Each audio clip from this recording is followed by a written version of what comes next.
Arkansas, for Arkansas. This is Inside Arkansas Live. And welcome into Inside Arkansas Live here on this beautiful day here in the great state of Arkansas. I'm your host, John Neighbors, alongside Curtis Wilkerson and Andrew Ellis, and appreciate each and every one of you for making us a part of your afternoon this afternoon, as it is a Friday, folks. So we're going to have a lot of fun on the show today. Now we're going to have a little Freedom Friday where we just talk about anything and everything you want to talk about, presented by BetSaracen. But we're also going to do the best and worst of the week, presented by our friends of Looper Auction and Realty. We'll also get into, of course, the Alumni Hall question of the day. We'll have a vibe check, get into the chat, presented by friends at Basis Health, and who the heavy hitter is today, presented by HD Roofing and Construction. But it's Friday. Guys, how we feeling? Weekend's upon us. How are the vibes today? Vibes are strong. The vibes are strong. They're high. It's been an eventful morning, and I'm looking forward to getting to the weekend. I'm very fired up. You guys want to know what I dreamed about last night? Please tell us. I had a dream that Arkansas lost in the regional again at home. Oh, no. Just like, and that was my entire dream, was just like stressed about that, depressed, blah, blah, blah. I wake up in like a little bit of a sour mood, but then I kind of turned that sour mood into like fuel. Like it was bulletin board material. And because now it's occurred to me, I still live in a world where Arkansas can possibly not choke in the regional this year. And I'm excited. I'm excited to watch Arkansas play tonight. I think this series is going to be a turning point in the season. Mark my words. Yeah, I'm hoping that, by the way, it's not a dream, it's a nightmare. And it's hopefully a good thing of reverse psychology. Maybe something gets reversed. But as you said, there's time. It's not here yet. There's time to all get to that point. But we are going to talk about all of that when it comes to Razorback baseball, of course, starting up tonight in the road series against Florida. We'll have some football things because yesterday, Sam Pittman went with the media. Wow. We'll discuss some of that. And then also get into some of the basketball things. Yeah, that's probably way down the list. In case we're really running dry on content. We'll also get into some basketball talk too. And just, NFL draft is going on, all that good stuff. But, something that has been one of the discussions. And, someone said yesterday, hey, well, you guys need to talk more about what's going on in the Discord. Well, this is something that was going on in the Discord as well as social media, as well as everything, is Karter Knox, it has a video put out about him, which is always great. You love to see the Hogs get some love, get some promotion, get some hype. But actually, I don't want this at all because Draft Express said, watch Karter Knox working out in New York City. Surprise early entry candidate who came on strong late in the season, 6'6", with a 6'9" wingspan and diverse scoring instincts and shot-making prowess, will be someone NBA teams want to take a close look at the 19-year-old player, which means that anytime you get positive hype and anytime you start getting a lot of love there in the NBA draft combine and all that stuff, it makes it a little bit uneasy because maybe he ends up leaving. But we don't want that. But man, it's a good thing, but it's also selfishly a bad thing to me, at least. Yeah. Hey, Gavoni, we know over here in Arkansas, all right? Don't tell the world about it. This is our little secret is what this needs to be. It's cool to see Karter get a little bit of pub there. My thoughts haven't really changed on where they were, but what I will say is I don't want him to be the trendy stock riser going in this draft because he is that good. I mean, the reason we're so excited about the prospects of Karter Knox being back for his sophomore year is because of the leap we all expect him to take. Well, he could also take that in the pros, man. It's like, let's keep this under wraps a little bit here. We don't want too much talk to where he winds up, getting extra workouts and he's in the combine and he's balling out. You don't want his name to blow up too much. If you're a Razorback fan, you want the best for the young man. But the reason that I don't want to say worry about it, but like I'm raising a brow now because the mock drafts I don't care about. They don't mean anything until after the combine, once you get like outside of the lottery anyway. But we know how John Calipari is, man. He has, throughout the course of his career, sent guys to the league, whether they're ready or not. I mean, if it's on the border, he's sending them, man. And like, he's encouraging them to go. He takes a lot of pride in the families that he's helped, which is his goal here at Arkansas. He knows exactly how many draft picks he has out there. So in certain cases, in other programs, it's like, all right, this guy's on the border, but you really need him back. Set him down in the room, up his NIL, do whatever you got to do to get him back for another year. I'm not sure that's the way that John Calipari is hardwired, man. So from that standpoint, I'm just kind of like, all right, We know he's good. Let's chill out just a little bit on the hype train here in April, okay? Yeah, that's a great point on the Calipari aspect of this. And obviously Carter's going to talk to his family. He's going to talk to the Lord. He's going to talk to scouts. Like, there's going to be more than just Calipari. But you're absolutely right. I can't think of that many examples of Cal convincing a guy to stay. I think he's all very, very much made a living off of being the guy who sends them. And here's the thing. It's very rare that someone can actually sell themselves on the idea of, if I come back to school, I will vastly improve my draft stock. Most of the times, the guys that you see that do that as a junior or senior really improve their draft stock is guys that are not on the draft radar at all. Like guys like a Walter Clayton, who transfer from somewhere, not a prospect at all. Now he over time as a 22-year-old. But in most cases, it really is hard to be a guy that's in Carter's range of projected in that 30 to 50 range to really becoming a lottery. Like, we think that in our brains. There's really not that many examples of that happening. I do think Carter is a unique case where he kind of could be that because of how young he is, because of how projectable, and because we just all along have been expecting him to kind of build on what we saw at the end of the year. So I do ultimately think it will make sense if they were consulting Andrew Ellis, if he wanted to get my advice. I think it makes a lot of sense him coming back to Arkansas, but I'm definitely a lot more concerned about it the more that people are starting to kind of pay attention to him in what's a pretty weak NBA draft class. Like, this is not one that's super deep. So I could see him kind of being a guy that people fall in love with. We see guys all the time, their stock rises without them playing any basketball games. Carter could be that guy if he ends up going to the combine and looking good. Yeah, like, here's the deal. It can happen to some fans doing this way, and I get it, because if you try to be ultra positive and everything, but I'm not going to sit here and pretend that this entire time and in the offseason when it was about, okay, well, which player did I want to have return the most from this past year's team? And I kept thinking it was Karter Knox, Karter Knox, Karter Knox. I'm not going to sit here and then say, if he ends up going to the NBA draft and not coming back to Arkansas, that, oh, well, he can be replaced. Or, oh, well, everything's fine. It's good. Whatever.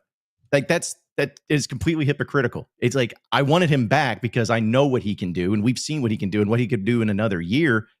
And if he doesn't come back, it is a major blow. Like, it's not going to make the team be terrible to that extent, but it's certainly going to make me feel not as great, not as confident with having the team back, because we know how important retention is. We know how important getting the roster and putting it all together and everything going along with it.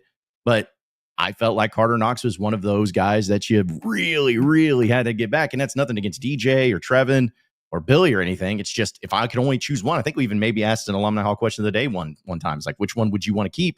Karter Knox overwhelmingly won the vote. So I just have a hard time looking at this. And again, he's not for sure going, but if he ended up going, me just being like, well, shucks. Well, that's okay. Just replace him. It's not that simple, and it's not that easy, and I just will refuse. And that's why I really, really, really, I don't know what Cal's going to do. I think, like you said, Curtis, it's probably what he's going to do. Hey, go. Come on. Yeah, you need this. But if I was Cal and I could, maybe jump into his mind and control his brain with the levers, just be like, hey, come back another year. We could really use you. We can make your NIL a little bit better. Dude, just do whatever it takes to get Karter back, because I feel like he could be that great of a player next season. Yeah, for sure. And when he entered, the thought process from, really from him and, like Arkansas' standpoint on it, really everybody's, was that he's going to test the waters, get that experience, get the feedback, and that he's expected to be back. Man, that's kind of how everyone felt. That's how I still feel at this point. But I mean exactly what I said at the top there. You just don't want that hype train to get going. You don't want that to be the buzz name. If you're a Razorback fan wanting him back, I'm saying you don't want the eagle eyes on him too much, to where all it takes is one team to fall in love and be like, oh yeah, no, we'll make that dude the promise. We'll do whatever. Between that and Cal, that's the reason that you raise an eyebrow about it a little bit. And you were talking about replacing him. That's the thing for me. You can't. With who, I guess, would be my question. Go look at the transfer portal right now and find me the impact guys who are just out there waiting to be picked up. There might be 5, 6, impact difference makers left in the transfer portal. Most of them are in the same position as Karter Knox, where they're testing the draft waters, and there's teams all across the country who are in the market for him as well. So it's not a, if he's out, the next guy's in type of situation. You'd have to get really crafty in terms of going for that replacement. And just because it fits the narrative, I'm not going to rewrite John Calipari's history with sending guys to the league. You know what I mean? I would love to sit here and say, listen, there's no way that they're going to let him go. He's too important to the team. They'll figure out, they'll do whatever they got to do to get him back here. I think that they would love to have him back. I think the NIL is going to be there on the table to do it. But do I really believe that all of a sudden John Calipari would just be like, change his stripes from who he's been his entire career to do that? I'm not so sure about that. So again, for the people who are, just misinterpreting everything that we have said in the first 11 minutes, which is typical for the chat. Nobody's saying he's out of here. Yeah. Nobody's saying we're expecting him gone. We're saying, hey, here we go now, where you have him, high on one draft board. And then you've got the preeminent, NBA draft analyst who's starting to throw some stuff out there. The buzz is starting up, and you need that to quiet down just a little bit. Don't let it get out of control. That's all. Look, and the reason, and it's pretty simple. The reason why we're talking about it, the reason why it's kind of something to keep an eye on is because you use the term replaced. And with Karter, you really would be having to replace a lot there. And when I think about Adu Thero and Boogie Fland, of course, you kind of have to replace them because they were on your roster last year and they're not. But when this staff was building this roster this offseason in their brains, Boogie and Adu Thero really weren't guys you for sure kind of knew were a part of those plans. We knew from day one Karter Knox was a part of the plan. So if he's not there, it now leaves a pretty big void where I really didn't feel like that was the case with the other two guys from Arkansas that were going through this process and are leaning towards going to the draft. And also some of the guys you would have to replace him, or you would look to as a Karter Knox replacement, and they are out there. A lot of them are going through the same process as well. Some of the top names you would have in mind are doing the exact same thing Karter Knox and are kind of candidates to do the same thing. And so it's a fascinating situation. But like you said, we think it kind of makes sense. And and ultimately, I hope that's where this ends up. And I think it will. But it's certainly something to be nervous about. Yeah. And I will do that. I don't care what Cal says. I'll go behind his back. We'll be like, we'll start a petition. We'll gather funds for the NIL, and we'll be like, what's it going to take, Karter? Don't listen to Cal. Listen to us. Listen to the fans. We want you back. With how much money is it going to take? Do we all need to fly out to LA and do a little Soprano stuff on the Madden family and stuff and get that money back? So we can fund you for that. Like, what's it going to take? I mean, that's how I feel like a lot of Razorback fans would want him back that badly, to where they're just like, please, we'll donate. We'll do whatever it takes. Because I saw someone in the chat, and we'll get to the chat in a bit, but said Karter Knox isn't going to make the team bad, but it's if he leaves, but he can be a difference from having a really good team to a great team. Like, he could be that type of player in year 2 under Cal. I would argue that Arkansas's roster is not overly impressive at all without Karter Knox in there, because he's your only returning shooting threat. Unless you really think Brazil is going to take off in volume, which he hasn't done in 5 years in college. But yeah, it's an interesting deal to keep an eye on for sure. And, we'll see how it goes. I will say this real quick. I would feel better about it if Arkansas wasn't scared to have a depth chart. Like, it's just so terrified about hurting feelings and having actual depth on a roster. You're sitting here right now where you're going, oh, well, I guess they have 8 guys that we feel pretty good about. And, if you get Karter back or whatever, other teams have handled this different. It's like if you're Texas Tech right now with Darian Williams, and he's kind of an early to mid second round slot, and you don't know if you're going to be able to get him back. He also entered the portal, so you're wondering about it. And it's a situation there to where you're like, okay, we should go out here and get some help just in case. And they went out and got the Lawan Watts dude, who's essentially the exact same player, just not quite as good. And they're still in the market to try to bring him back, but they already have their contingency plan in place. Arkansas is very much like, no, we don't want to go out there and fill. And it's an okay way to think, but we don't want to go fill that slot, because if we do that, then Karter's going to think we're done with him or whatever. And, the upside of that is, well, the spot's his if he wants it back. You don't have to worry about spending NIL on somebody else if you need to up his bag. I get it. It makes sense. The downside is you get neither. So it's a high risk, high reward type of situation there. Well, look, I really don't want it to sound like we're trying to induce panic and we're like, hey, everyone should be freaking out about this situation. We're just kind of talking about the hypotheticals of what we're doing here, which is all we do this time of year. It's not even that I if Arkansas didn't retain Karter Knox, which we agree would be a very big deal, it's not that I doubt that John Calipari couldn't have, you mentioned a contingency plan. He could probably find something. Jameer Watkins is another guy in this type of situation. Like, say they just went out and got him. A lot of people would probably view it as, hey, that's an adequate replacement. But you mentioned how the roster is still not super complete. If it's a Jameer Watkins for Karter Knox thing, I can talk myself into it. I'm going to need some shooting, like proven shooting, some guy that can knock down 40%, something along those lines, because I think that would be a little bit of a downgrade going from Karter Knox to Jameer Watkins from a shooting standpoint. So it would, again, just change the roster and the way we view it, because we've assumed that Karter Knox is going to be a part of the picture the whole time. And so if he's not, we need to know that right now, and we need to find a contingency plan like you're saying. But at the end of the day, we'll throw out that but asterisk.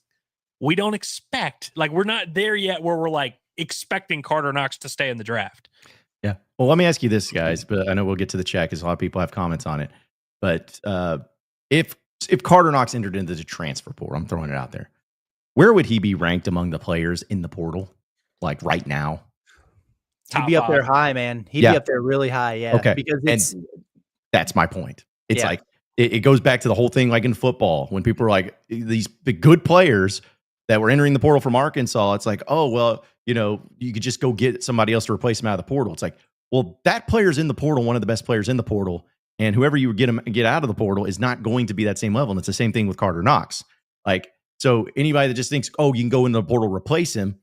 No, because if Karter was to go into the portal, he'd be one of the best players. And unless somebody just comes out of left field and is not in the portal yet and blows everyone's mind, and you get him, the odds of you getting to him to replace him with somebody as good or better is just slim to none. So I feel like you got to look at it from that lens of, if he entered into the portal, he'd be one of the top players. And so therefore that's why you got to keep him, because he's one of the best players available if it ever came to that. So, yeah, I look at Arkansas's roster right now and I see him as so close to being elite level stuff. But yeah, I look at him with the thought process of you get Karter back, and I'm man, they're one piece away from legit Final Four type stuff.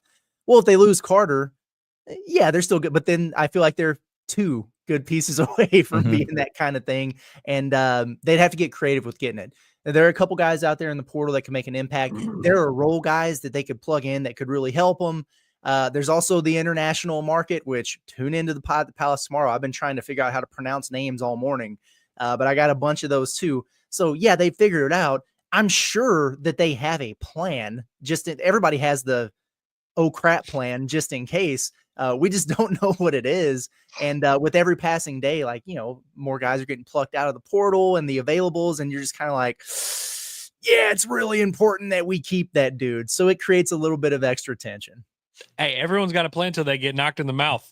I would say Karter Knox not coming back to Arkansas would be Arkansas getting knocked in the mouth. And perhaps they will bounce back, but that would kind of suck. Yeah, it wouldn't be a fun time. It wouldn't be a fun time. But we'll get to your chats, folks, and do a little vibe check presented by our friends over at Basis Health, where they're changing the way healthcare is delivered by providing mobile medical visits at the comfort of your very own home. A doctor will come to your home for urgent care, primary care, IV hydration, and so much more, because it's Basis Health. They are here when and where you need them the most. Very forward thinking. We appreciate them being a part of it. Appreciate our guy Dre also being a partner here at Inside Arkansas. You can learn more at their website at basishealth.org today. So the chat is lively. That is one thing to get into. But either way, let's see. Big KG says, if Karter doesn't come back, what is Cal's retention rate from last year? 3 out of 8? I think it would be 3 of 7, because Jonas and Nelly were both out of eligibility, and they had 9 guys in the rotation, right? Yes. And then you had Z hit the portal, and then it would be Karter, Adu, and Boogie to the league. Is that what it would be? So yeah, 3 of 7. Yeah. Heartbroken Hog says, I know people are going to say, oh, well, just get somebody else, but I would seriously be concerned about getting anywhere close to the player he is likely to be next season. Yeah. Well, the issue is, and there's some, we talk about Jameer Watkins a lot. That would make a ton of sense. I think they would probably like to have him anyway, whether Karter's back or not. But then after that, man, the big guys in the portal, PJ Haggerty, you're not getting him. They've already ruled that out. Chad Baker Mazzara, you're not getting him. They already ruled that out. So it's like RJ Lewis, who is not connected to any, like, I don't know why he would be coming to Arkansas, and he's in the draft process too. Darian Williams, who has not been connected to Arkansas at all. He's been in the draft process too. Those are the big names. And then like the secondary list, there's good players like Andre Stojakovic and Rylan Griffin, like other guys who have been starters and maybe not stars, but impact type players. But they've been in the portal for a while, and Arkansas hasn't been connected to any of them. So like you're already kind of playing from behind, I think, from that standpoint. So I feel like it would be easier for them to get like a couple, like role guys or whatever. Let's say if Karter comes back and you didn't get Watkins or something, and you just need to kind of fill out the roster, they could do that no problem and get better. But if he were to leave, you'd be in a situation where you kind of need a dude, like some star power, and it would be tricky. Well, dude, a lot of those names that you listed would be perfectly like on paper, like kind of from a buzz standpoint, it would be adequate replacements, but they're just very like different players than Karter. And so it's like, as much as I think, Karter, it's not like he has this like super flashy skill set. There's not many guys in college basketball walking around that are his body type, his, shooting ability, his just overall toughness, wing defense. Like he kind of has a unique skill set, because there's not many guys walking around that really fit that criteria and can do what he does at a high level. And it's a skill set that we've never had to question for any second of this offseason. Oh, does that fit with this guy? Can they bring in, because like Karter Knox, it's like he's going to be good and he's going to help any team he's on no matter what. There's not really many guys you can actually say that about coming back in college basketball, and definitely not for what some of those guys you listed, what that price range would be. It's hard to get a more effective, efficient, solid player than what Karter Knox could be next year. Can I ask you guys this question real quick? Because I should have started in the chat. So shout out to whoever it was that put it in there. But what if Carter's stock really rose and he stayed in the draft? Then all of a sudden you got that piece gone, but then Boogie decides to come back to school. Like, would you go all in then and be like, hey, don't worry about Slick Rick over there in New York, man. Just come on back home, or what? I would rather them go for like a wing big man. Like I would rather them play that game with just one of those other guys you listed that's more wing oriented. You know what I mean? Like just because the backcourt is already, like, even with or without Karter, the backcourt is, we're gonna have to keep our eye on that. We just talked about the lack of, you know what I mean? Like you probably have a better chance of being able to get a guy like Boogie back, even if it didn't make sense. I don't know. You do need shooting. I'd hit him up. I mean, I wouldn't be mad. Like, I wouldn't be like, dog, you just tell him to hit the brakes. Don't want this. But at the same time, I'm kind of with Andrew. I'm like, I'd rather, look at other options first. Like let's not just go all in if he decides to come back. Let's look at other possibilities, and then if we can make it work. Let Cal FaceTime him. Man, you got a big nose, and then it's a wrap. You got him. Big nose. Mock to go 59th, huh? Interesting. Interesting. Yeah. Tough break. that'd be all it would take just to get him back. Oh, goodness, man. Let's see. David says, Curtis, you gave a few options on the pod about the end of bench players. Do you think with Karter gone, assuming we need more young projects with high upside, or that tough, flawed upperclassman now? Oh, and again, I'm glad you put assuming in there, because I think Carter's going to be back, but hell, we need something to talk about. And, given the buzz here, it's a good topic of conversation, but, I think Arkansas should take a freshman or two regardless. But like I said on the pod, I feel like assuming Karter Knox coming back, I still feel like they need to get one more veteran piece.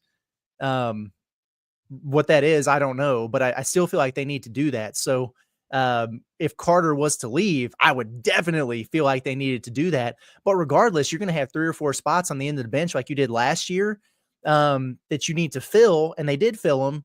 I go out and get some of these freshmen, because I think it's a little bit different even than it was a year ago. Guys, I went through on the Pod at the Palace this morning, and I went through just the final top 150 freshman rankings, or high school senior rankings. And there's 15 dudes who are unsigned in late April. That's crazy. I mean, those are really good players that are still available there. You got a lot of guys who it's been a situation where maybe a coach left and they decommit from a high major, or They had a bunch of transfers came in, so they got ticked off and they decommit. Like there's borderline 5-stars out there. There's 4-star big men. There's all kinds of players out there. So if I'm talking about, those last spots on the bench that were given to, like no disrespect, but Melo Sanchez and Cash and Nathan Kelly, like whoever, hell yeah, I'd go out and get some dudes like that with some more upside. I know Cal does a thing where he's like, I don't want to coach a guy for a year for him to go play somewhere else. Who cares, bro? This is the portal, man. It is what it is. And if they leave, replace them. Like you're going to do that anyway. So I'd be all for it, honestly. Well, it's like, what was that? I guess maybe it's Cal in his press conference when he first got hired, or maybe he was talking about later when he was mentioning Kelvin Sampson. You remember he was talking to Kelvin Sampson, and Sampson, he's like, oh, I don't know. I just don't want to leave the kids. And then someone's like, what are you talking about? They can come with you. They can leave you. Like they can do that. And he's like, Cal's like, yeah, I guess I never thought of that. I was like, hopefully that sticks with him where it's like, he needs to be like, hey, they can leave me anytime they want. Like, it's not about, oh, I don't want to leave the kids, or, oh, I don't want to do this to them. It's like, man, they can do whatever they want to do, and they'll be just peachy keen and happy about it. So take that approach. Hopefully he has that written somewhere on his wall about Kelvin Sampson's quote, or he listens to it nightly, something like that. I don't know. Let's see a few more chats here too. Trey wants to know, do you guys think he will wait until May 28th to make a decision, or will we hear something before then on Knox? I don't think he'll wait that long. I don't think it could come even earlier than that. I imagine. How many guys get is it 45 or 60 that get like the legit combine invite? Not the G League thing, but I think it's 60. I don't know why I feel like it's that. It's 60, but you also got to take into account there's a lot of dudes that don't go. It's true, yeah. And like don't even consider going, that maybe don't even get an invite. You know what I mean? Right. So he'll probably, I would think, get an invite to that. And if he does, he should go. Absolutely. Yeah. And then it will, and the combine's like the 11th through the 18th or whatever of May. So it might drag a little bit at that point. If he didn't get the combine invite, it definitely wouldn't take that long. I'm such a horrible person. If he ended up not getting the invite, I'd be like, yeah, all right, let's go. I'd be hate watching at the combine and be like, yeah, be like, oh, that jumper looks off, dude. Like, come on now. Like, you just so selfish about it, but that's okay. You hit the weight room. Yeah. It's like Addison says, he's like, we need to generate some negative publicity for Karter. I was like, that's what I was going to do. I'm just going to start tweeting out stuff. Be like, hey, I've talked to some people per my sources. He's not good. He's not any good. He sucks. He's not very, he's not all there. He's not putting in the work. He's got some character issues. Dude, I wouldn't do that, but still, it's just like, I wouldn't put that past Eric Musselman, low key. Start planting some stuff in NBA circles, being like, yeah, I don't know, Wesley Yates, man, just not great. The problem is we spent so much time hyping him during the NCAA tournament with like the what was it? Kill, celebrate, kill again, and or whatever, like all that stuff, man. We had some great interviews with him, and it's like, dang, man, we showed off his personality. This is our fault. We are to blame here. Yeah, you're right. Yeah. No, you're right. Yeah. And I want him to come back too, because I want him to make the shirt that says "Kill, celebrate, kill again." Celebrate. That was amazing, man. That was just a great quote. So I want him back for that and that alone. Let's see a few more chats here too. Let's see. Well, Brandon says one video of an individual workout isn't going to launch Knox into the lottery, and even if he doesn't return, he'll be replaced. So glad that y'all aren't not the GMs and working cubicles. Man, listen. We're not saying that the video itself is going to generate a ton of buzz. We're saying that Jonathan Giovanni is like not a guy that just like, just throw stuff out there. He's a guy that, like you said later in the comments, like we cited him because he put out that thing that was like, hey, next year, look out for Karter Knox, which is, we agreed with him in that moment. Now he's like, hey, Karter Knox is going to be the team that NBA teams is going to be a guy that NBA teams are going to want to see up close. Like, and look, he didn't say anything groundbreaking or crazy. No. He's definitely, I think, starting to get more consideration as a prospect in this year's class because he's going through the process. And they very well could tell him, hey, go back to school for a year. You're all good. In which case we'll gladly let him back. But I don't think anybody should be like, stunned if there's some buzz that way. Right. Yeah. That's all that's being said. Paddlefish wants to know, when will the pod at the Palace hoodies be restocked? Also, Curtis, what size do you wear? Well, I'll answer the first one. Curtis, you can do the second one if you'd like. But the first one is when it gets colder again, because we sold out of quite a few of those. And don't want to have no one's wearing hoodies unless you live in Alaska or I don't know, paddle fish. That's what I got to remember that everybody lives everywhere. But you could do that. You could look like Emperor Palpatine, like Curtis is doing. But yeah, it'll be soon. It'll be soon. We'll have some other cool stuff in the works. But Curtis, as far as the size, I'll let you handle that one. Emperor Palpatine, is that a Star Trek thing? Wars close. Oh, my bad. That's disrespectful. On the week, Curtis doing this right before May the 4th, and on the weekend that Revenge of the Sith returns to theaters. Everyone in the chat, take your kids to go see Revenge of the Sith this weekend, Sunday afternoon.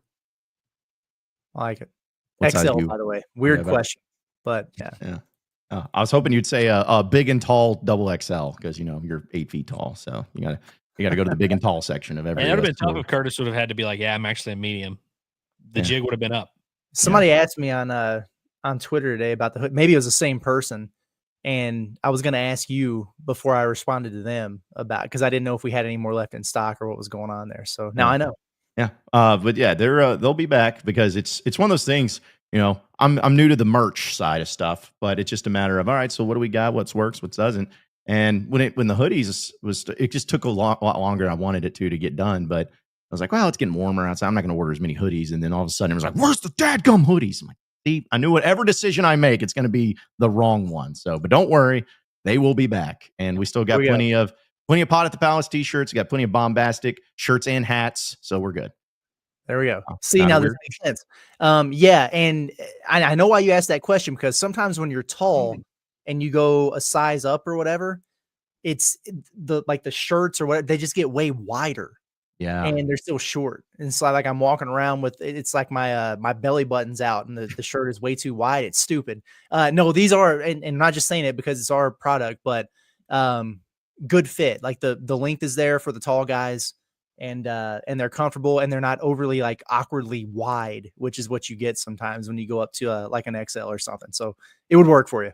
Are we sure that Paddlefish didn't just want to mention that he's 6'5" and that's why he started this whole conversation? Yeah. It seems like that's kind of where this was headed. Like it's, it definitely flexed on me. Like, yeah, I'm 6'5", you're 6'4". So, yeah, you're almost my height, so I wanted to confirm. Yeah, you're almost as awesome as me. So yeah, you're 1 inch away.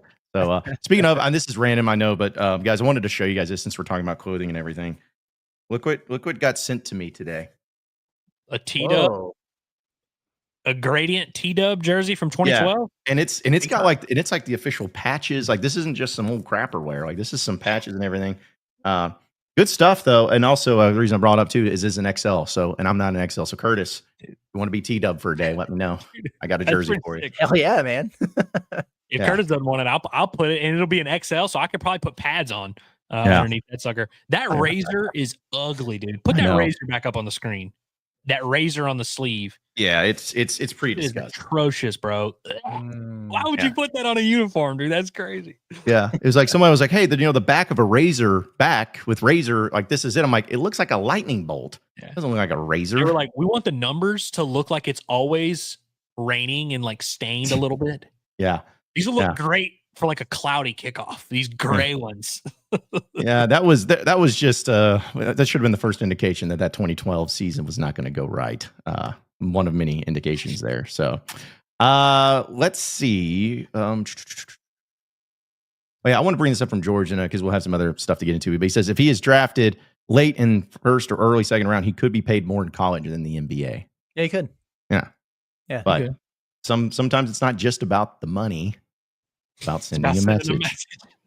Oh, thank you. Appreciate it.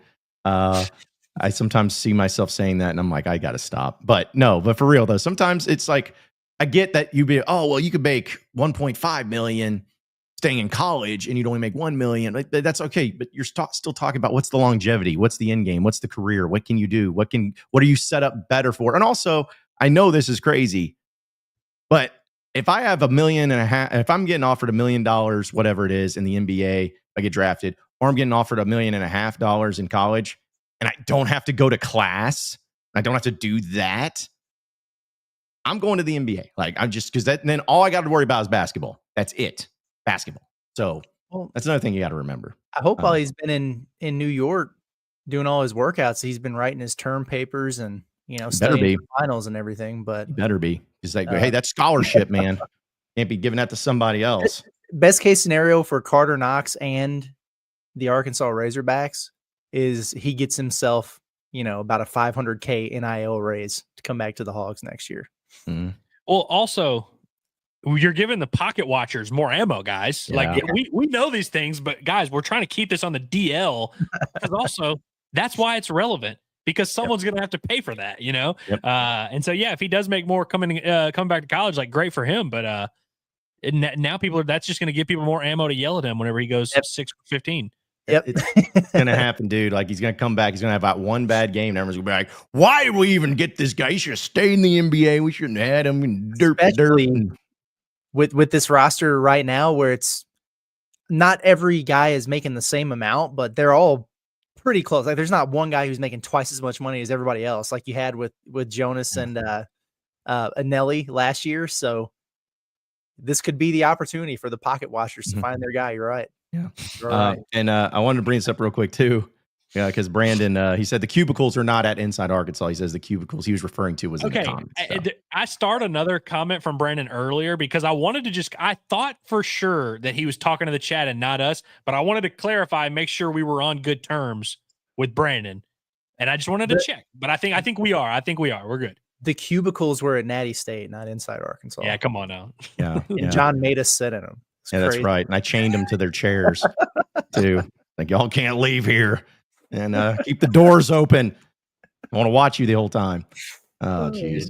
I want to read this real quick, too, because Finch said, cracks me up when John turns into the 95-year-old man with his get off his lawn voice. No, that's not that voice. That voice is 90% of the sports talk radio callers I had to deal with in my career in radio. Is just, if I had a nickel for every time that if Arkansas had a football game where they missed a kick, and then somebody calls in, it's just like, we got a kicker right now down here in So City. He kicked a 47-yard field goal Friday night. Give him a scholarship. He's a great kid. His dad's an elder of the church. His mom's a teacher here at the high school. I don't understand. Coach Pittman, I know you're listening. Why aren't you looking at this kid? It's like, that's how it was all the time. And it was always the same voice. That's what it comes from. So, but appreciate it. All right, let's keep it moving. We'll get to more of your chats here in a second, but let's get into our best and worst of the week, presented by our friends over at Looper Auction and Realty. Why wait months or even years to sell your home the old traditional way? Because at Looper Auction and Realty, they offer a faster and smarter option. You can sell your home at auction. No repairs, no contingencies, no drawn-out negotiations. You set the terms, buyers compete, and you walk away with a firm closing date. Whether it's your home, an estate, or investment property, the auction method puts you in control and gets it sold fast. So you can call Looper Auction and Realty today at 479-996-4848. That's 479-996-4848, or visit looperauction.com. It's Looper Auction and Realty, sold in 30, closed in 30. So our best and worst of the week, guys. I know that there's been a few things that have happened, but I'll just go ahead and start with the low-hanging fruit for my best.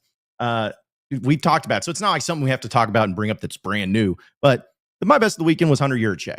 Hunter Yurachek had a good week, and him coming out and doing what he did, saying what he did with the NIL and the contracts and everything sparked a massive conversation among all college football and the college sports landscape. And I'm not saying that it wouldn't have not been started, but I think that, the situation with Madden, everyone's talking about that, but the when you have an AD doing that, it really advanced that. And so I think it was well worded. I think it was well timed. And I think he handled himself rightly and, just kind of drops the statement and moves on with his other tweets about like, good luck tonight and good hog win or whatever he says. But win is one Razorback, baby. Yeah, win is one Razorback. So I'm going to give a shout out. I don't do it often, but give a shout out for my best of the week to be Hunter Yurachek, the athletic director of Arkansas.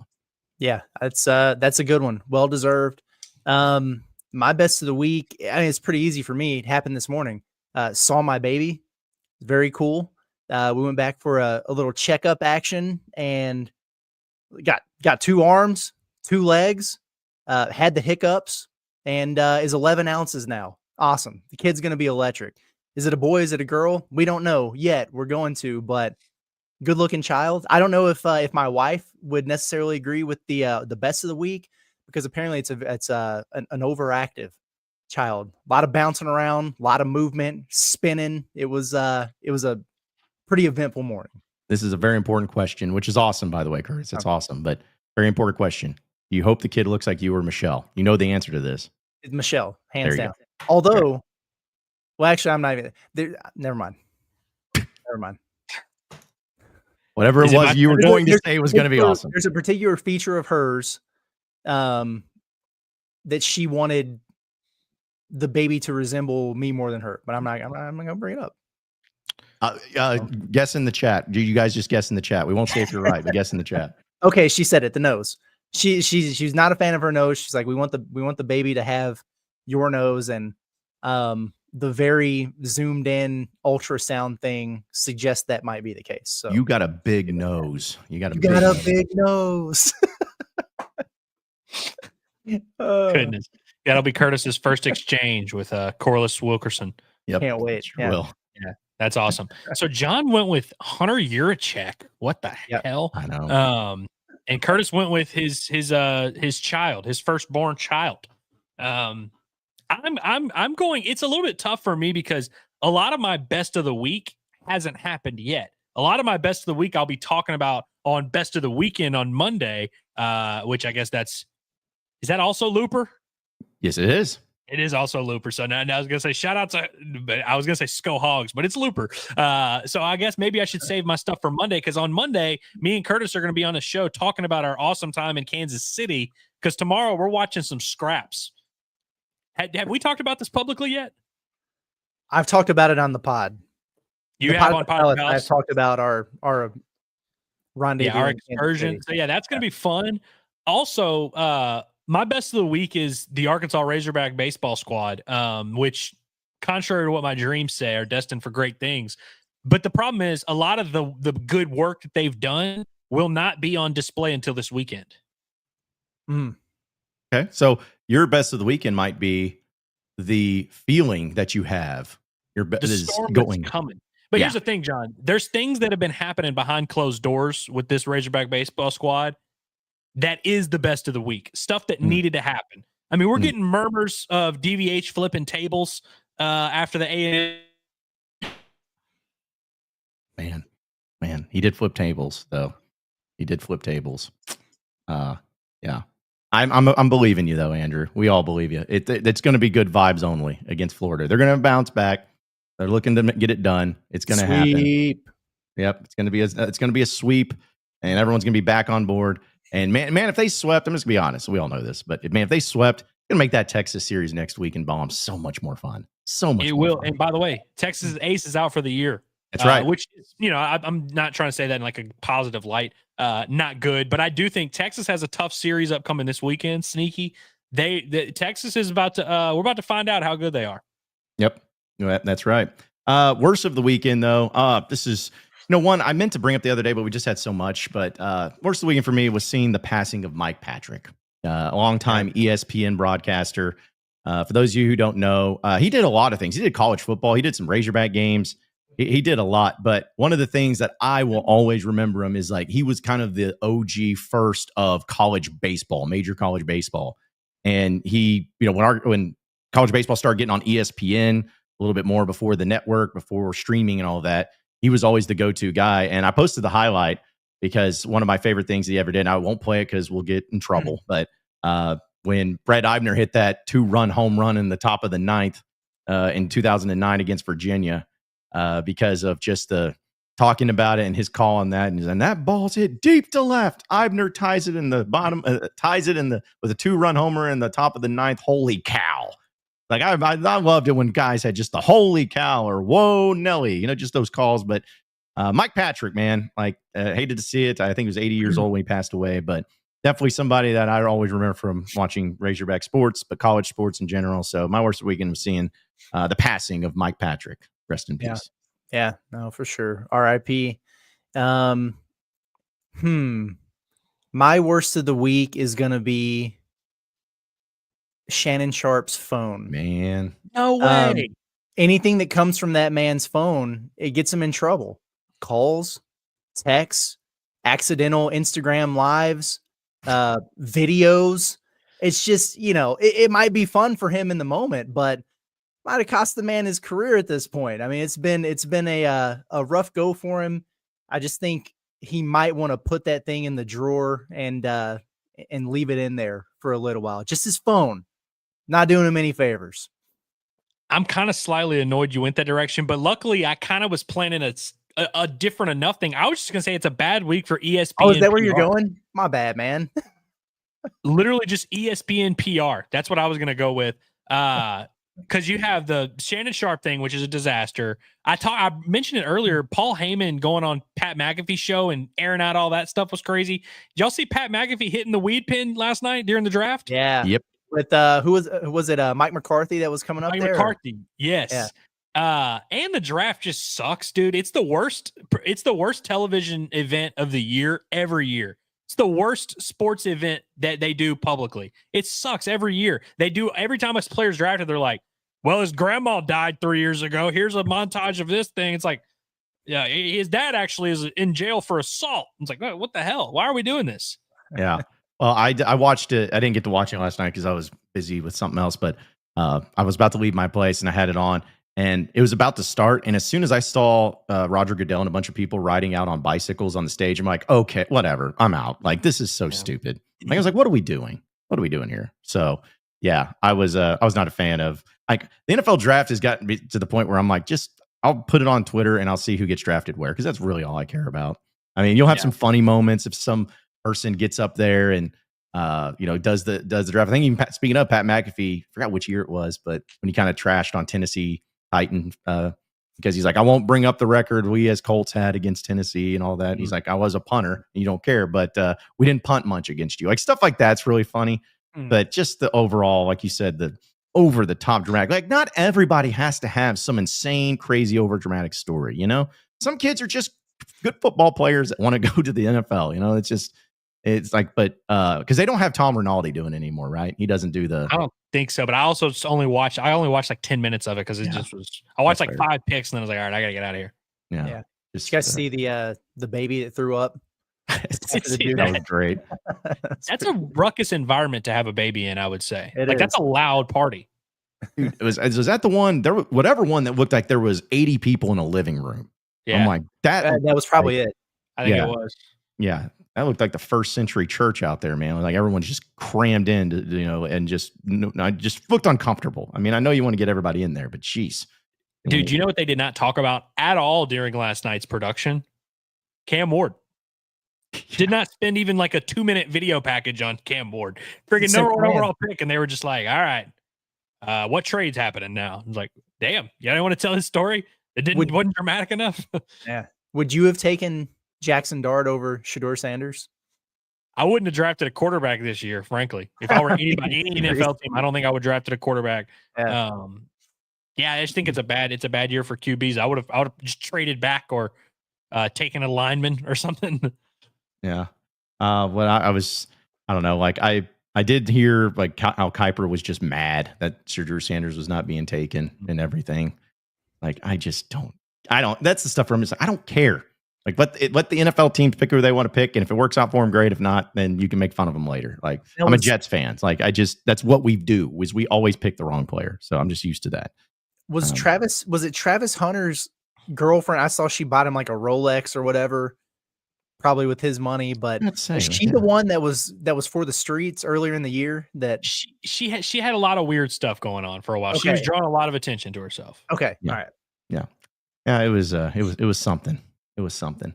But I tell you what, that's a good little segue into our Alumni Hall question of the day, presented by our friends over at Alumni Hall. You can check them out at InsideArkansas.com/Alumni Hall and use that code HOGS20, get 20% off your purchase. Someone said they like this Razorback shirt. Yeah, well, it's Alumni Hall. That's where I got it from. So you can check it out today by doing that or going in store there at 3417 North College Avenue. Again, use that promo code HOGS20 for 20% off. They got it all. They got everything, literally everything you could possibly want, but we appreciate their partnership and appreciate everything that they do for us here at Inside Arkansas. So I just asked the question because of the NFL draft going on right now, and of course the NBA draft and the Karter Knox thing kind of being thrown out there too. Which sport between Razorback football and Razorback basketball will have more players drafted in their respective drafts of the NFL and the NBA? Is it football or is it basketball? Well, for those you don't know, football's 7 rounds. There's 32 picks each round. NBA, there's 2 rounds and there's 60 picks. So kind of giving you a little bit of an idea. But as I would say not surprising. Razorback fans, 78% of you say Razorback basketball will have more picks in this year's draft than Arkansas football will have in the NFL draft. So I get it, but it's just funny to me. Because we're talking about like football, it's going to be Landon Jackson. Crazy. Right. Landon Jackson, Andrew Armstrong. I think, Andrew, you said like maybe Isaac Teslaw. But besides that, Are both of those guys for sure, though? I think Teslaw, weirdly enough, might be more close to a lock because he did so well at the combine. Some team's just going to take him in the 6th, where Armstrong could go as high as like the 4th, but could also slip out. Yeah. Yeah. But and with basketball, like a dude is going to get drafted for sure. Mm-hmm. Yeah. And then it's, I guess, a conversation between Boogie and or Karter. I still think football might win this. I'd be pretty surprised if basketball didn't have at least 2. Like I think Boogie is getting drafted unless he just unless he just pulls out of the draft. I think we're looking at a tie. That's what I was going to bring up. Like maybe I should have put an option for the same amount because I think that might actually be the most likely is that it ends up being tied. I know it's a cop I'm going to go Armstrong and Jackson and Boogie and Thero, and then it'll be a wash. Baseball will have 17 people drafted. Definitely will. Yeah. Because the other question I asked too, real quick, we don't have to get too much into it, but it was just a matter of like, which people didn't understand what drafted means. I feel like because it was like what was the Razorback football wise? Like who was the player that got drafted in the NFL that had the most surprising NFL career, whether it was good or bad? But if someone said Peyton Hillis or Jason Peters, neither of those guys were drafted. So talking about like just draft picks, I'll always feel like for me one of the most surprising ones was. Now, of course, now his name just escaped me. Wow, I'm just tripping balls currently. But Jamal Anderson, because I remember how shocked I was that he got drafted that high. He was 8th overall, and like he was originally a wide receiver. But I remember he had such a dominant final year that I was like, oh, this dude's gonna be electric and awesome. And then I mean, he's not saying he had a bad career. I'm not saying any of these guys were bad. It was just saying like I thought he'd be longevity, but him, and also I'm gonna be honest, guys. Dietrich Wise, not because I thought he was going to be bad, but I just the fact that he's lasted longer than Trey Flowers and all these other ones, I'm like, that's pretty awesome. So I'd say probably those guys. Traylon Burks. I mean, I thought he was going to be. I don't know that I thought he was going to be a superstar, but I thought he was going to be really good. I know injuries have sucked for him and stuff too, but man, was Cam Curl drafted? He was like 7th round or something like that. I mean, he was drafted really late, but he's had a great career. Yeah, he has. Yeah. By the way, did y'all see Daniel Sheets' tweet last night? No. The most Daniel Sheets tweet of all time says, for the 18th straight season, Arkansas has not had a defensive player taken in the 1st round. Last one was Jamal Anderson in 2007. Second longest streak in the SEC outside of Vanderbilt. I'm like, why would you tweet that? He's such a hater, dude. And why go through the research of all of that, man? That's insane. Oh, I love that, man. Anytime you start a conversation with like, hey, did you see what Daniel Shee tweeted? I'm immediately just going to be like, this is either going to make me mad or I'm going to laugh hysterically. Like it's going to do one of the two. He's got that journalist brain where he I think at one point he maybe realized, oh, Landon Jackson could be the first defensive player taken since 2007. And then it didn't happen. And so he's just like, well, now I have this information for no reason, so I'm just going to let it out. Yep. Just gonna let everybody know about it and let everybody hear about it too. So, we'll get to a few more of your chats. Also have our heavy hitters and get into a little randomness, which we always do most of the time anyways, but like a dedicated segment to whatever you guys want to talk about. But shout out to Exclusive Cards with Super Chat. We appreciate you, man. But he says, worst case scenario, what does Cal do if Karter stays in the draft and Watkins stays also? Would you bring Boogie back if he doesn't go? Yeah, I mean, we thought about that for a second. I'm sure that they would try to make a play at any of those top end guys who are kind of the same, I guess, sort of different types of players, but we're talking about, wings or whatever. They would probably try to get in on RJ Lewis if he came back out. They would probably try to make a run at Darian Williams, even if his mind's already made up. But the answer probably is maybe you add a transfer who's more of an ancillary piece. And then I think you go, see if if a pig can swim in international waters.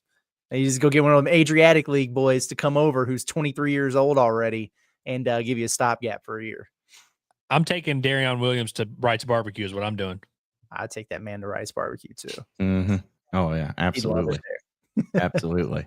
Let's see. I tell you what, we'll keep it moving here and get into our heavy hitters presented by our friends over at HD Roofing and Construction, because now it is time to find out who the heavy hitter is. And storms can hit unexpectedly. We know that it's that type of year that where you see the forecast for next 10 days, there's rain and there's storms and everything. You're like, you can deal with that, but you never know how awful they're going to be. You never know what type of damage that could be happening from it, whether it's tornadoes or increased winds.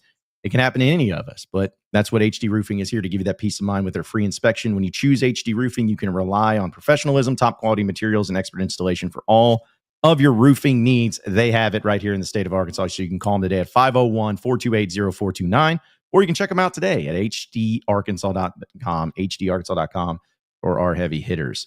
I want to actually, I went first this last time, so Andrew, you can go first this time around. We'll do the snake draft on this one. I appreciate that. Dude, I can't believe multiple people in the chat have beaten me to the punch on my heavy hitter. Big KG says heavy hitter got to be Zach Root. And I saw David in the chat earlier. One of our residents said something about Zach Root. I thought I was going to be like the weird one that was like, hey, I know Zach Root had a tough outing last weekend. Everyone's saying Arkansas doesn't have an ace. Everybody hates him. They feel like he's not Hagen and they want him to be Hagen and all this. I think Zach Root's going to shove today. And I think he's going to, every time Zach Root shoves, it leads to like a moment of realization where everyone's like, oh, damn, the pitching staff is pretty good, isn't it? Because once he shoves, everything kind of falls in line behind him. All of a sudden, you're able to stay on schedule with your bullpen. If Gackle throws well tomorrow, that'll be 2 straight weeks, with him. Then all of a sudden, you're looking at it, and you're like, damn, well, now that we got 6 innings out of our Friday guy, we're good. But when he doesn't pitch well like last week, it throws everything into flux. I love how it's the word you use, and I feel like it's the same thing.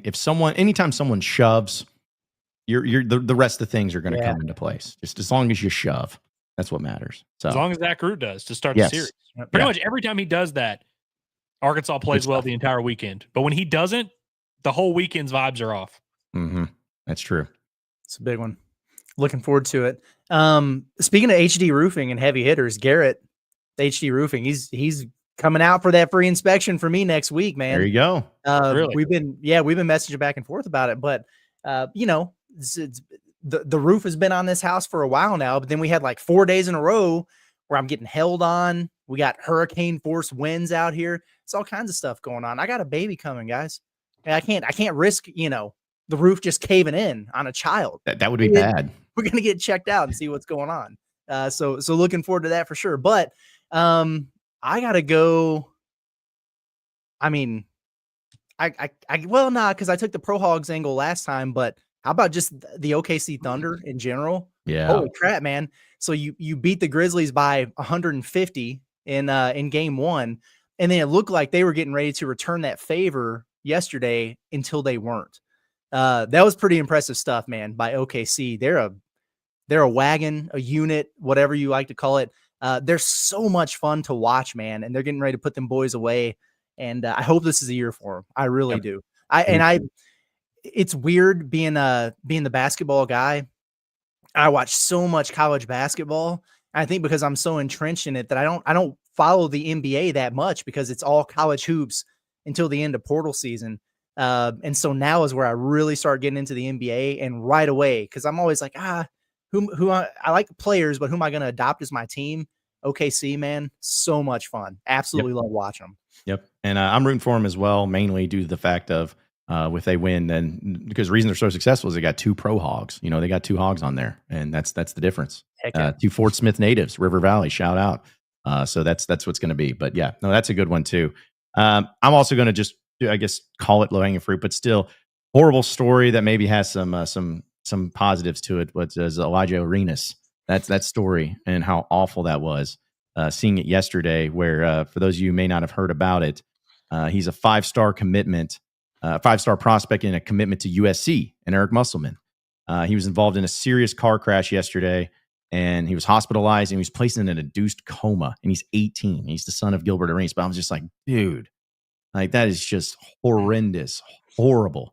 to see something like that. I mean, there's nothing about being put in an induced coma and that is ever a good thing. But the follow-up report, which is good, and it is something that you love to see, also coming from Shams, that Elijah Arenas is now out of his induced coma. He's making progress in recovery while being incubated following the car crash. The family spoke out and apparently said one of the Elijah, when he opened his eyes for the first time, he was able to write on a piece of paper that he remembered the smoke and asked, did anyone get hurt? Which was a really, kind of showed you his mindset and everything. So continue to pray for that family and pray for his recovery. But that's a heavy hitter for me right there, is the dude battling after that and getting out of the coma and, finding out about that. And also one of the brave individuals that helped him and from the burning vehicle and all of that too was awesome. So again, horrible story. And never want to see that happen, but it looks like he's on the road to recovery, and hopefully he continues to recover, because that's scary stuff. So. That's terrifying, man. And if the reports are right, it sounds like he kind of got out of it without broken bones and everything like that. But I know they were super concerned about like the smoke and everything getting in his lungs and stuff. But no, that's really, really happy to hear that. I reached out to some of the coaching staff yesterday and, just like offered well wishes and everything. It's not lost on those guys either. There's like the outpouring of support from everyone, but like they see it from Razorback fans and everything like that, just offering their thoughts and prayers. And I know they're appreciative of it. So really happy to see that, obviously fingers crossed, knock on wood and everything like that, but might be able to have a good outcome with something like this. Yeah. This is very, very bizarre connection my brain just made. This is the second time in 3 years that the son of an NBA great that was a freshman at USC had a life-changing moment happen before they even start their college career. Because you remember Bronny, and what was it? Was it a stroke that he had or something like? That it was a cardiac event. Cardiac arrest. Yeah. And I mean, like it's scary, and it's just crazy to hear like a name that like Gilbert Arenas' son. It's kind of one of those we all feel old moments, but where's he ranked in the class? He was like top 10. Yeah, top 10, and he reclassed. Like he was supposed to be 26. So if you're able to, he's like 17. Yeah, so if you're able to reclass up a grade and still be, a 5-star and everything, you're pretty good. So yeah, Gilbert Arenas was one of my favorite players that just didn't play for my team or anything, but I just liked him. Was it Agent Zero? Because he was the first one I remember. He kind of pulled the Swaggy P thing, but actually, had it happen. He hit a game winner from 3 where he shot it, turned around, and put his arms up before the ball even went in because he knew it went in. And I was like, that's good. That's when you're great, when you have something like that happening. He was a great NBA Live 05 player. Yeah.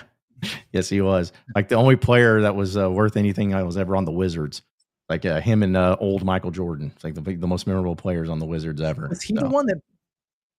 Was he the one that pulled the gun on the dude in the airplane over the card game or whatever? And okay. Well, then didn't he come to the locker room with a gun? Maybe that's what it was. Yeah, he came to the locker room because I think they got into like an argument about that, and they were saying basically he's like challenging, like, oh yeah, you're not going to do anything, and so when they went to come to the locker room, he's like, all right, well I'm doing something, and then I remember he got in so much trouble, and then he got in more trouble because he comes back, and when they're like doing the pregame stuff, he's doing the guns up thing, and I was like, okay, it's it's like the Ja Morant stuff. Well, I was gonna say history repeats itself. We always have to have an NBA player who has a little bit of a gun thing that becomes part of his bit. He has by the way, Gilbert Arenas is podcasting these days.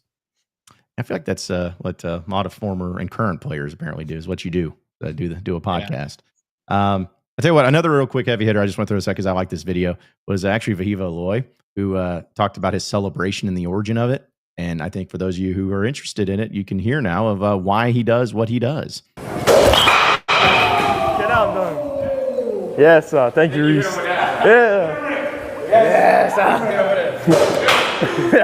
That means basically when you catch a fat fish or a big pig or deer back at home, kind of mean like one down, you killed it down, so something like that. So there you go. You know what I don't think people understand fully about the Aloy brothers. Like Nolan Souza's from Honolulu, Hawaii, which is like the capital, like a bigger city. These dudes are, the Aloy boys are like rednecks, like a little bit. Kahio's walkout song is called Country Boy, but like they're big on like outdoorsy, like they fit in with like a lot of Arkansans. Cam Kojal and those guys, they're always like fishing. The Aloy boys fit right in, wearing their boots around and stuff. They're sneaky country boys that I don't think people realize that. Yeah. It's like how he didn't really form a full sentence, but it was kind of just like a big deer, big pig. You do one down. You got one. Big like animal. When we find a big animal, that's what we do. So, now you know. So catch a fat one. I was like, what's he talking about? You catch a fat one, yeah, just a big old fat fish or a big pig. Yeah.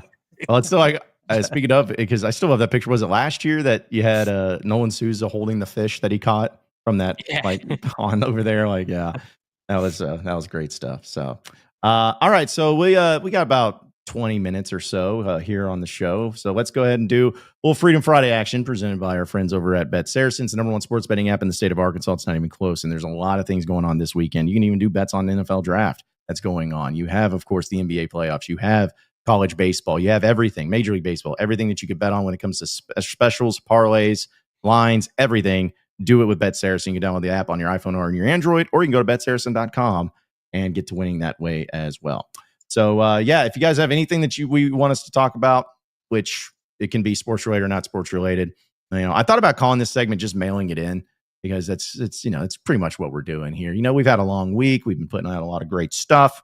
It's just like, we're going to let y'all control the conversation, and we'll just we'll go from there. But there are a few chats though that we'll get into. But Heartbroken Hog want to know, where does Landon Jackson get drafted tonight? Where do y'all think?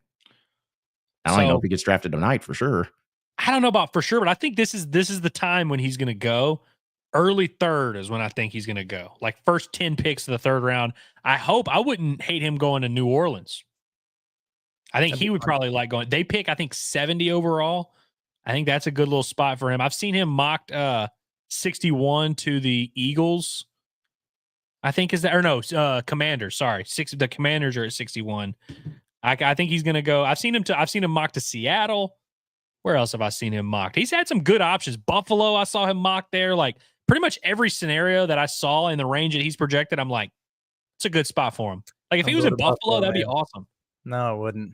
You don't think so? Don't send him up there, man. Still anti-Buffalo, eh? Yeah, forget that. No, but I mean, their table smashing tradition is better than pretty much anything out there, though. So I just assume he's going to go to the Patriots because they always draft Razorbacks, and so they have a knack for it. So Dietrich Wise is getting up there in age. They're like, we need a new 10-year large man from Arkansas to be on the D-line. When I think about Landon Jackson, like if I'm trying to picture him in a uniform, Saints does make sense. Yeah, I could actually see it with Buffalo. Commanders makes sense to me too. Yeah, Commanders. I wonder, the Commanders might be anti-Razorback though, because Ricky Stromberg didn't pan out. True, but Cam Curl did. They had a couple. I think Ridgeway was there for a while. Yeah, Jeremy Sprinkle, Maine. Yeah, Cam Curl was there, right? And he's still there, right? No, he was there. He was a Commander. Now I guess he was he even I guess he wasn't a Redskin. He was a football team, maybe. Yeah, sorry. He's with the Rams now, though. He's out in L.A. Yeah, different coast. Right. What's Jerry Jacobs up to? I think he's still hanging around in Detroit. Okay. Mm-hmm. Still like the guy because he regretted not playing the whole season for Arkansas. Could have used him. Yeah, glad that he owned up to it. Yeah. The Lions just gave a safety I've never heard of the largest contract in NFL history. Wow, how about that? Okay, so. From Brand says, man, I love you guys. And Curtis actually coach basketball. You all are much more informed than most, quote, insiders. They'll drag me through the lunch hour inside of my own cubicle. There we go. I'm glad we could get confirmation that we're on good terms. Yeah, I'm glad we can drag you through the lunchtime. Sometimes we drag ourselves through lunchtime. So drag through the finish line. Sometimes Cal has to do it for us too. That's right. He's good for it, man. He has to. Let's see. Only Caleb wants to know, does Andrew plan out his hat picks, or does he just say screw it and wing it every day? It's a lot closer to screwing it and winging it. But a lot of times, like, I kind of know what I'm wearing. And I'm like, oh, okay, this will go with that. But yeah, I wouldn't say I'm super strategic. Although lately, a lot of times on Arkansas baseball game days, I've been wearing that hat that shout out to Ray, who got me the one that says Arkansas baseball. Someone hit me up the other day and asked where I got it from, and I was like, shout out to Ray. Yep. It's a good hat. Good hat. Let's see. Also, George just says Nico Harrison saying he didn't know how much Luka meant to Dallas fans. I guess it was his worst of the weekend, which is that's crazy. a worst of the weekend for sure. Why would you say that out loud too? Like in front of him, he said a lot of bad stuff here lately. Who was it that was like, dude, stop doing press conferences? Charles Barkley. Barkley. Okay. Yeah. I mean, I can only think of 2 that he's done, and they both were really, really bad. Yeah. This has to stop. He apparently had a meeting with reporters that like they weren't allowed to record. I don't know if y'all heard about that. Yes, I did. But everyone came out of it being like, "This guy is a moron." Literally, it was unanimous disapproval out of there. Yeah. Our guy Logan says, "I remember being 6'5" in middle school." That's when we were talking about sizes. about the size situation.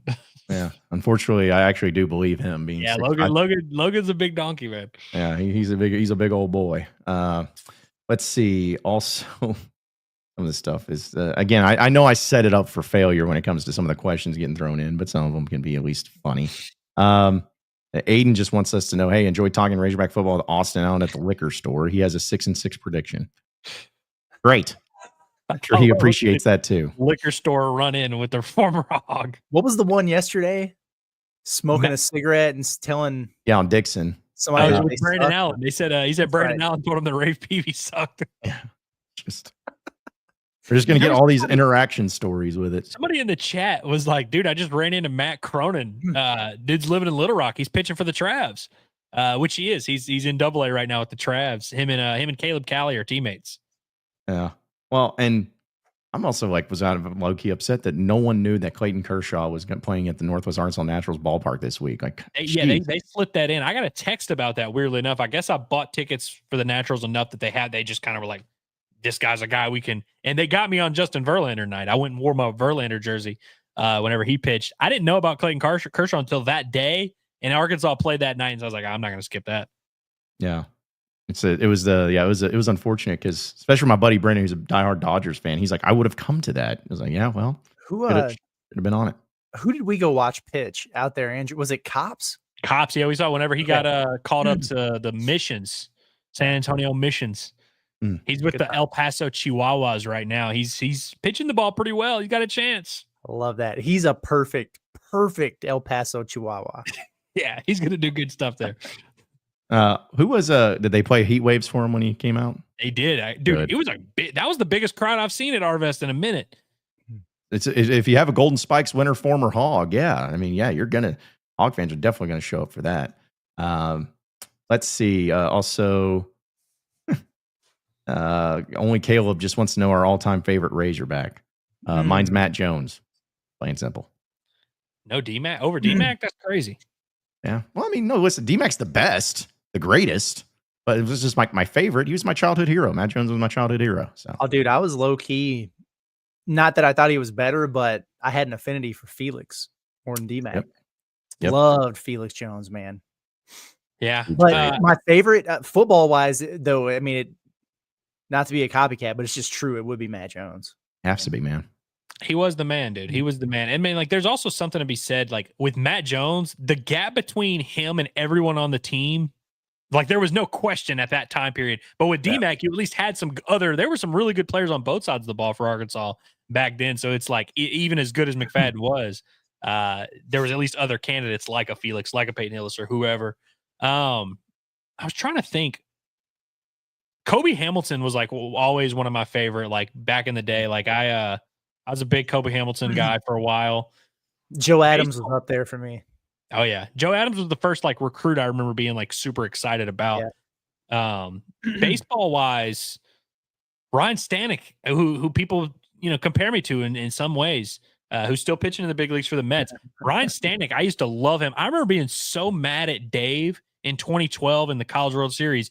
They had an elimination game against South Carolina, and he pitched DJ Baxendale, which in hindsight, I remember going back and looking at it, made complete sense to pitch DJ Baxendale, shorter rest, longer rest. He had been the Friday guy all year. But I remember the whole year being our Saturday guy's better because Ryan Stanek, he's really the man. And then he got drafted first round the next year. So it confirmed to me that I knew ball. And so I'll always have a soft spot for Ryan Stanek. Yeah. I think if it was just if I'm going to rattle off the top of my head, it's just for the sports, That football is Matt Jones. Basketball, I might be, and it's just weird because again, we're talking about my favorite is in just somebody like Jalen Barford was one of my favorites. I just love that guy. It's not like he won a championship or anything like that. Just he was one of my favorites to watch and everything too. Yeah. And let's see, and then baseball wise, you guys probably know, but 2018 starter himself. Come on, Fridays, the ace. Friday night. Yeah. Blaine Knight. From Bryant. He was one of my favorite because mainly because of the thing of when Roger Clemens' son, they were going up against him in Texas. And they were asking, what do you think? He's got 24 home runs. What are you going to do against him? He's like, I'm going to go right at him. I don't care if he's got 24 jacks on the year or not. I got he may get some, but I got a defense and an offense with me that can score more runs than he can by himself. I was like, I love that guy. So he's going to have to hit my pitch. That's what he said. Yeah, he's going to have to hit my pitch. Yeah. Basketball for me would be Ronnie Brewer Jr. and Daryl Macon, 1A and 1B. Just my two all-time goats, man. Loved watching those dudes play. Yeah, Ronnie Brewer Jr. I think I've said this before. The first ever guy that was my favorite player. Like he's not my favorite player of all time, but he was my favorite player when I was 8, and that was my first time ever having a favorite player. And I have a broken arm. He has a broken arm. I've always longed to bond with him over this. Yeah, I still have not brought it up to him, but one day I'm going to. That me and him have a broken arm, and when I was a kid, that was an inspiration for me. You're just gonna walk up to him and like extend your arm, just show it to him, and be like, "Hey, look at this." Yeah. You helped me get through and overcome this. Yeah, that's a good one. Just a quick side note story. Ronnie Brewer went to my elementary school, and he's 4 years older than me. I went to Butterfield Trail Elementary, the Broncos, and my brother is his age. And when I was in school, I remember the first thing I ever remember about Ronnie, my brother was like on the black. I was like, this guy named Ronnie's so good at basketball. But he had the Nike sign bleached into his head in like 4th grade. And so I remember how cool that was. I was like, yes. I believe it. He can probably play ball. Yes. Like that was and his dad is Ron Brewer. Did they get to that part yet? Yeah. I was like, well, when I was in like 1st grade, I was kind of like, I don't know like even what any of that is. But yeah, I just remember how cool it was. He had that bleached Nike sign. That was really cool. Let's see. Where's the one? From Jacote says, how many games do we take this weekend? 2. Well, I'm going with 3. 2.5. I'm setting the over under at 2.5. Oh, okay. Over there. Yeah, I'll take the over. That'll be fine. Hunter Ratio says, Andrew, do you think Dietz will throw this weekend or Coyle? So Coyle, no, he's out for the weekend according to the SEC's availability report. Nolan Souza also out. He's the only other guy listed, but he's out for a really long time. Dietz is available to throw, and he was on the roster last weekend. I assume he will be on the roster, but they also have a 30-man roster. Like they had a bunch of guys that they don't play. I think he could, but I who knows? I think it'll really just come down to coach's decision, and they may decide to hold him off until Tuesday night. But I think it's an option, and so if there's a couple blowouts, I think you could see under Dietz. Let's see. Also, Big Wheezy. Whatever it says. Do y'all see Cheyenne O'Grady got arrested? Yes, we did. We talked a little bit about it, but yeah, tough thing and sad thing, man. It's really, really tough. Dakota says, my favorite interaction walking out of Jerry World with John this last year, because he said Curtis and Andrew didn't come ? And John responded pissed off. Why would they? Like while an old lady was flirting with John Hart. Man, I could see that exact scenario playing out like this. I'm certain that this happened. I was so mad. That was a rough weekend for John, as we know. Yeah, Cougar after him. And getting a DM offer of something that I just can't even like put into words. Well, plus that morning you got the legendary video that will live in infamy forever. Yep. It's like everyone's like, hey man, like, yeah, I love your stuff. I'm like, please tell me that more instead of the weird stuff I get like in the DMs and all the weird stuff. But I was very mad because it was just once again for like the 8th time I've made the same mistake over and over and over again. I'm like, why do I go to this game? It's going to do the same thing. Arkansas is in a position to win, and they won't. They'll do something dumb, do something stupid. It was the last one, and it was honestly like one of those things where I'm just like, I'm glad it's over. Thank goodness. We never have to come back to this thing again. I'm never going to have to convince myself to go back to Jerry World again. It's over. So I was in a bad mood, but okay. Thank you, though, Dakota, for walking out with me and remembering such an iconic time of all that. John does the Aloy celebration after he takes down. Dude. Hazelwood, my man. Come on now. Yeah. Jesus. I just, here's the thing. Like, I'll just say this. In Little Rock, it was a lot worse than what is in Northwest Arkansas when it comes to, you know, the interest of a certain aged amount of women. You're saying worse older. as in there are fewer older women interested in Fayetteville.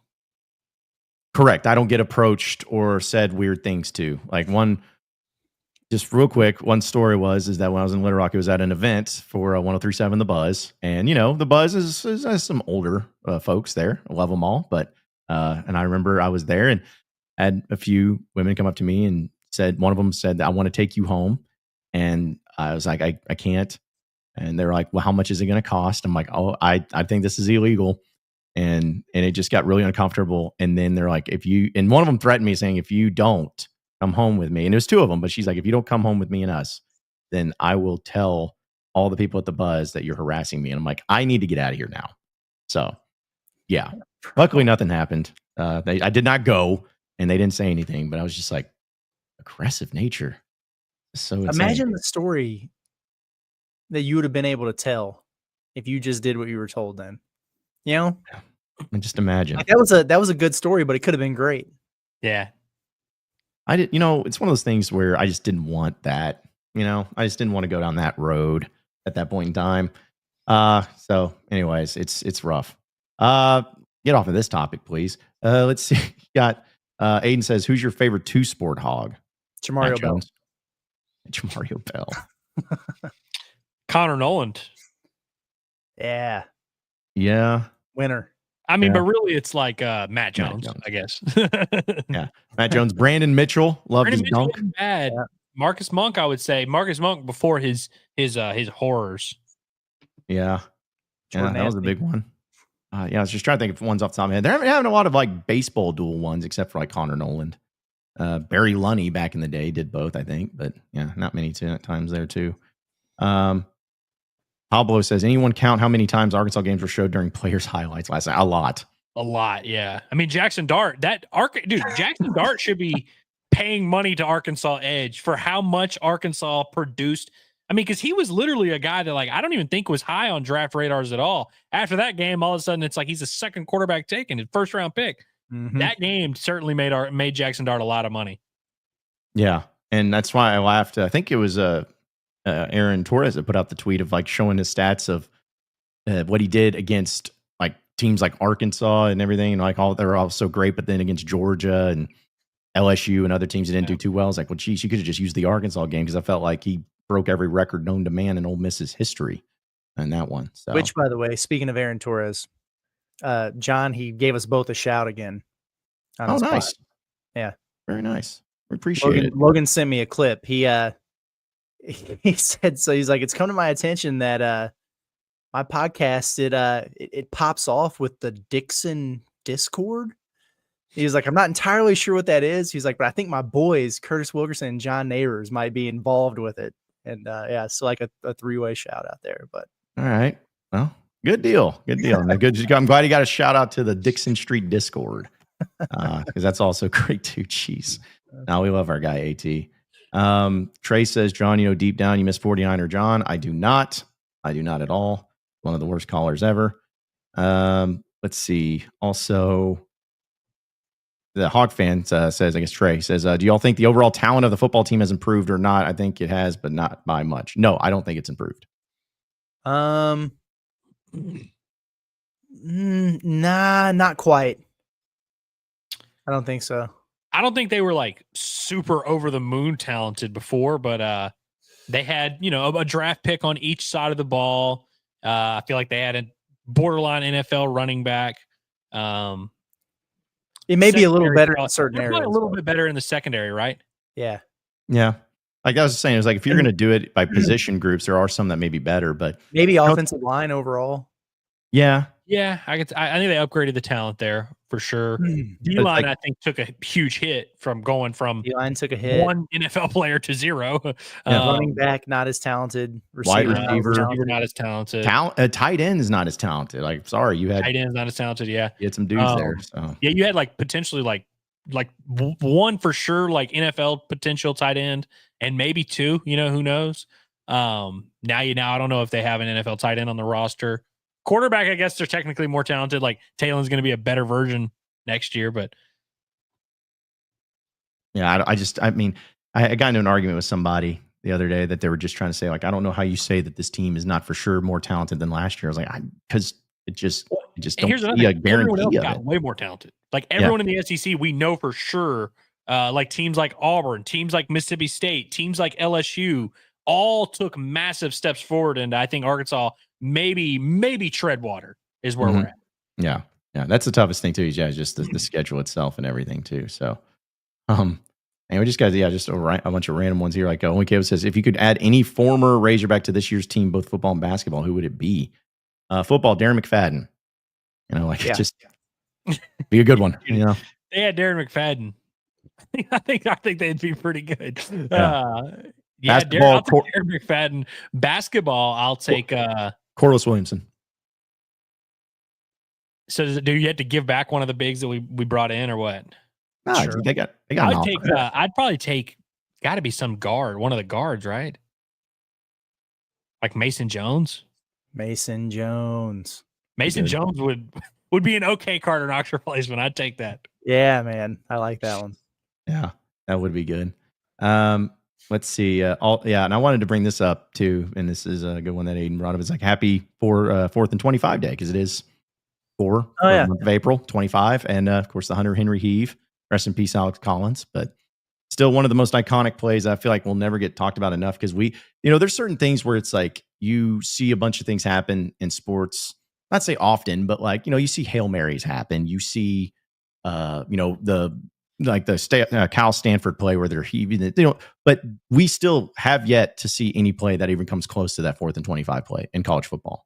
Like there's not a play in any other time, in any other moment, that is still as insane as that one. So it was a pretty wild domino effect. Like that's things like the plays like you mentioned, like a big, Hail Mary where it gets tipped around a couple times. Like that's crazy. But like this one there was a pretty lengthy like throw and completion to one side of the field. The throw all the way back, the bounces it took right into the running back's hand. He's got 5 blockers right in front of him.